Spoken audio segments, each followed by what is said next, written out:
Mummy जी गांव से मेरी सहेली आ रही है मुझसे मिलने के लिए। गांव से?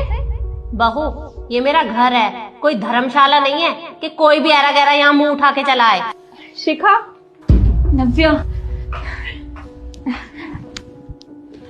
कैसे हो? तू ये सब छोड़, तू ये बता कहाँ थे इतने सालों तक? हाँ, मैंने कितना ढूंढा तुझे और तू मेरी शादी में भी नहीं आई। बहू, तुम्हारा ये मिलना मिलाना खत्म हो गया हो ना, तो इसके पैरों की तरफ भी देख लो। मैं नहीं चाहती कि मेरा इम्पोर्टेड सोफा खराब हो जाए, और अगर तुम्हें गप्पे ही हाँकने हैं ना तो बाहर गार्डन में जाके बातें करो, यहाँ नहीं। मैम साहब, खाने में क्या बनेगा? हाँ, खाने में तुम एक काम करो, शाही पनीर, छोले भटूरे और हाँ खीर जरूर बनाना। मेरी दोस्त को खीर बहुत पसंद है। ठीक है? ठीक है मैम साहब। और जूस। हाँ। बहू, ये मेरा घर है, कोई होटल नहीं है जो तुम इसे इतना महंगा खाना खिलाओगी। अगर ये इतना महंगा खाना खाएगी ना तो हमारे घर रोज रोज आ जाएगी। और वैसे भी हमारे घर का इतना महंगा खाना इसे अच्छा कहाँ लगेगा? हमारे घर की तो दाल रोटी भी इसे हजम नहीं होगी, ये खाएगी शाही पनीर। शिखा रहने दो ना, वो क्या है ना, मैं नाश्ता करके आई हूँ, कोई जरूरत नहीं आंटी जी। मम्मी जी, दोस्त है ये मेरी, आप मेरी दोस्त की बेइज्जती नहीं कर सकते ऐसे। बहू, मैं इन लोगों को बहुत अच्छी तरह से जानती हूँ। अरे तू इसके कपड़े तो देख, ऐसे कपड़े ना मेरे घर के नौकर भी नहीं पहनते हैं। मैम साहब, जूस।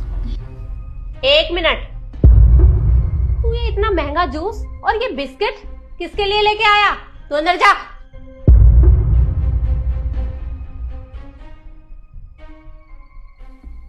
और हाँ बहू, तू क्या कह रही थी? दोस्त? अरे ये गरीब लोग ना अमीरों के साथ दोस्ती ही इसलिए करते हैं, ये यहाँ भी कुछ काम से ही आई होगी। हाँ आंटी जी, मैं काम से आई थी। वो क्या है ना, मुझे पता चला कि जीजू की फैक्ट्री में। अच्छा, तो तू यहाँ काम मांगने के लिए आई है? हमारी फैक्ट्री में ना बहुत सारे मजदूरों की जरूरत है, और मुझे तू कहीं से पढ़ी लिखी तो लग नहीं रही है, तो मैं अपने बेटे से कह के तुझे और तेरे पति को कुछ ना कुछ काम तो दिलवा ही दूंगी। आंटी जी, आप गलत समझ रहे हो, मैं काम मांगने नहीं आई हूँ, मैं तो बस। अच्छा, तो अब मैं समझी, तू यहाँ पैसे मांगने के लिए आई है। और हम ना बहुत चैरिटी करते हैं, तो तुझे थोड़ी बहुत भीख तो दे ही देंगे। बस मम्मी जी, बहुत हो गया।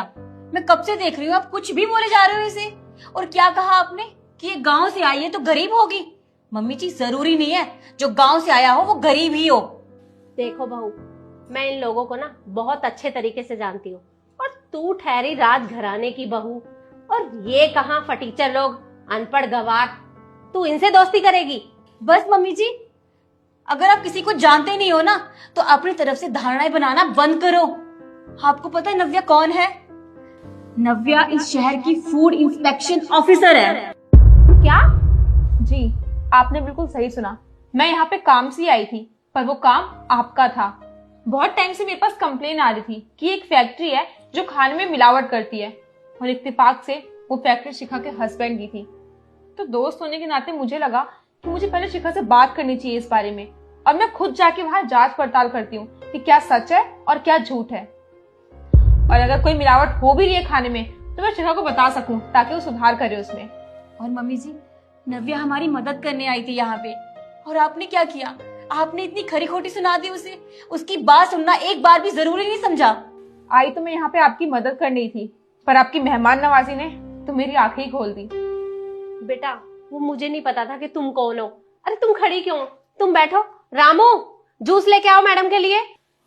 बस कीजिए आंटी जी, बस कीजिए। आपके इस दिखावटी प्यार की ना मुझे कोई जरूरत नहीं है। और वैसे भी आपको एक बात बता दूं, अगर कोई इंसान गांव से है ना, इसका मतलब ये नहीं है कि वो गवार होगा, समझे आप? और वैसे भी आप लोगों को उनकी औकात के हिसाब से ट्रीट करती है ना। आपने तो मुझे मेरी औकात दिखाने में कोई कसर नहीं छोड़ी है, पर अब मेरी बारी, और अब मैं आपको आपकी औकात दिखाऊंगी, समझे आप? शिखा, मैं चलती हूँ। पर बेटा मेरी बात तो सुन।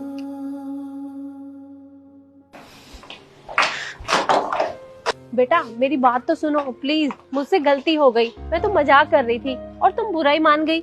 शिखा, तुम अपनी दोस्त को समझाओ ना। नव्या, तू जो कर रही है ना बिल्कुल सही कर रही है, और हाँ, मैं तेरे फर्ज के बीच में कभी नहीं आऊंगी। और मुझे माफ करना, आज तुझे मेरी वजह से बहुत कुछ सुनना पड़ा। अरे नहीं, अरे बहू, तू ये कैसी बातें कर रही है? तुझे पता भी है हमारी फैक्ट्री बंद हो जाएगी तो हम सड़क पे आ जाएंगे, और ये शान और शौकत ये सब कुछ छिन जाएगी हमसे। और अपने पति की इज्जत के बारे में तो ख्याल कर। ख्याल था मम्मी जी, मैंने इसीलिए अपने दोस्त को यहाँ बुलाया था, पर मुझे नहीं लगता कि आप उस मदद के काबिल हो। और आंटी जी, अब अगर आप अपनी सारी प्रॉपर्टी भी लगा दोगे ना, तो भी आपकी कंपनी बंद होने से कोई नहीं बचा सकता, समझिए आप। पर बेटा मेरी बात